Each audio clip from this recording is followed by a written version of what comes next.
About 15 years ago, there was a short-lived trend in evangelical churches known as the emerging church. There was a lot of hullabaloo about it. A bunch of the emerging church leaders wrote books and became fairly famous and sought-after speakers.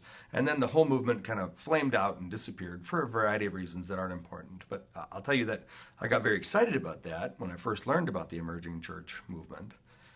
Because it was about the same time where I was getting really burned out on the Pentecostal charismatic movement. Now, what I liked about my Pentecostal upbringing was the belief that you actually would experience God's presence and power in your life, that was normal. I had some friends from liturgical traditions that didn't really carry that awareness in them. I had some friends from more biblically based traditions that really didn't feel comfortable with that.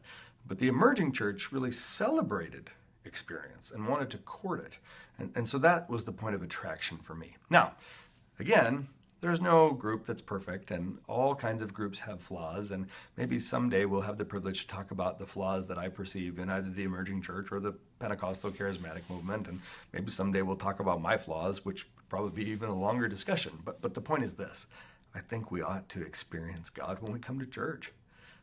That's the only thing that we're trading on. I mean, you can go to a better rock concert, you can go to a more solemn ceremony, you can go to a bigger room, you can go to a place with cooler amenities, and the only thing we have to trade on is the presence and power of the Holy Ghost. So why are we afraid of that? We ought to design our services in such a way that we give people multiple points of contact. That's why at Westwinds we often say that we're designing aggregates and gateways rather than designing our services around a theme. And what that means is we're an aggregate is something that gathers a bunch of people together, and a gateway is, of course, something that allows you to go from one place to another. Well, when we design our services rather than themes, we think about how we're going to bring everybody together and how we're going to take them in further. Typically, if a church was doing a series on money, a theme-based church would, play a money cover song from a secular band. And they'd show a clip from a popular Hollywood movie about money and the evils of greed. And the pastor would preach on money. And then maybe somebody would give a testimony about how difficult it's been for them to overcome their own love of money. And then there might be an inspirational video that we showed to wrap it up at the end. And then you might take a special offering as a way of divesting yourself of allegiance to money.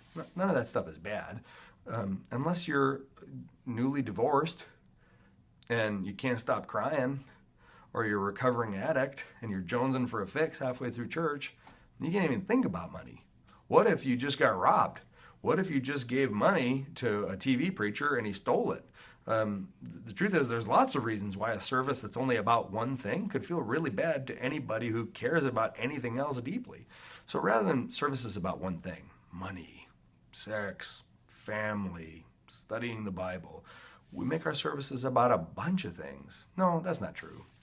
We just make them about getting closer to Jesus. So we'll talk about a bunch of stuff, but all that stuff serves as an aggregate.